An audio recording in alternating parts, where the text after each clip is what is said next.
Hello mga kalalabs! Nandito na naman si Miss Beauty at handang magbigay ng aking munting payo. So, ang ating sender ay from Zamboanga City. And ang kanyang problema, eto po ang kanyang problema. Hello po, good day sa inyo. Want ko lang po sanang makakuha ng advice. Kasi po parang useless po yung binibigay na advices from my friends. And I've heard na magaling daw po kayong magbigay ng payo. Lalo na pagdating sa love. Paano po ba malalaman kung mahal ka talaga ng taong mahal mo? Actually, hindi po kami. Walang kami. We're in the state of MU, Mutual Understanding. Sabi niya, nasasaktan na po kasi ako kasi in love na po ako sa kanya, and nung ako na po yung unang umamin, ang sagot niya, go with the flow. Lang daw po. Okay. Sabi niya, ang sagot daw nung lalaki is go with the flow lang daw. Which is masakit kasi di sigurado yung feelings niya para sa akin. And my point din po na minsan pinapaselos niya ako. Naguguluhan po ako sa kanya. Di ko alam kung ano at saan talaga kami. Sa tingin niyo po ba, mahal ako noon kahit konti? O ako lang talaga tong assuming na umaasa?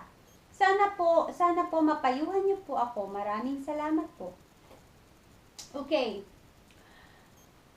Ang sabi niya sa iyo is nung umamin ka, ang sabi mo sa iyong message, nung umamin ka sa feelings mo sa kanya, ang sagot niya sa iyo is go with the flow. Go with the flow lang kayong dalawa. Nakakatawa yung sagot niya, no? Nakakaloka, 'di ba? It's obvious na wala siyang, alam mo yun, wala siyang plan na magkaroon ng commitment sa iyo. Kasi hindi ko alam kung love ka niya, hindi kita masasagot diyan. 'Di ba? Ang masasabi ko lang is ayaw niya ng commitment.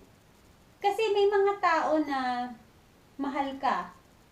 May mga taong nagmamahal pero ayaw ng commitment. May mga ganyan tao. Marami ako nakilalang ganyan. May mga na-encounter akong ganyan tao na mahal ka nila but ayaw nila ng commitment. No?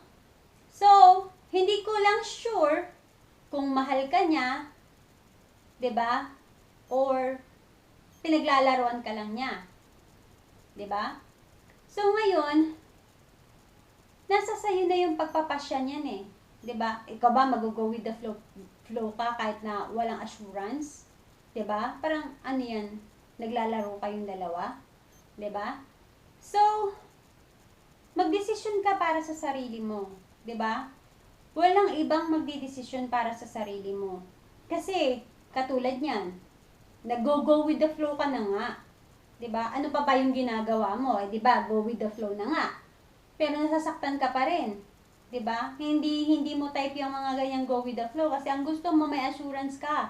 Ano ba tayo? Mag-boyfriend ba tayo or what? 'Di ba? Ngayon kung hindi niya yun kayang masagot, ay iwanan mo na, 'di ba? Yung mga ganyan tao, takot sa commitment, unless na lang game ka din, 'di ba? Unless na lang okay ka dun sa setup niya.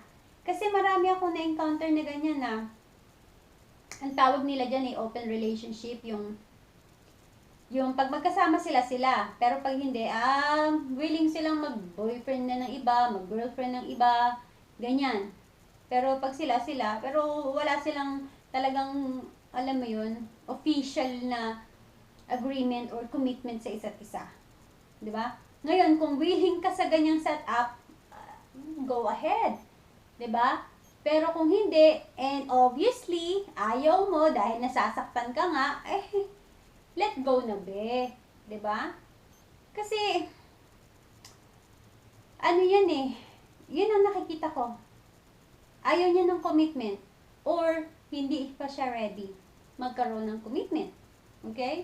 So, nasa sayo na yun. Ano ba? Gusto mo ba ng ganun setup? Gusto mo ba ng lalaki na go with the flow na lang and walang commitment? 'Di ba? Hindi siya magko-commit sa'yo. Meaning, whatever happened, masaktan ka man, wala siyang pakialam. Di ba? Oh. So, ask yourself, willing ka ba sa ganung setup na go with the flow or not?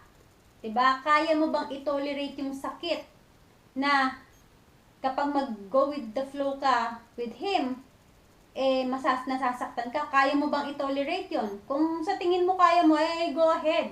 Diba? Pero kung sa tingin mong hindi mo kaya at napakasakit, let go na. Ganun lang yun eh. Hindi naman porket nag-let go ka, talunan ka. 'Di ba? Minsan kasi for your own good din. Kaya ka magle-let go, 'di ba? Or for the sake or para din sa ikabubuti ninyong dalawa, 'di ba? Okay? So, yan muna ang aking munting advice mga kalalabs. And mga kalalabs, kung gusto ninyong mag-comment sa ating topic, kung meron kayong opinion and gusto nyo rin siyang bigyan ang ating sender ng inyong munting payo, huwag nyong kalilimutan na mag-comment sa ating comment box sa baba. Okay? Remember, no foul words. See you again later mga kalalabs.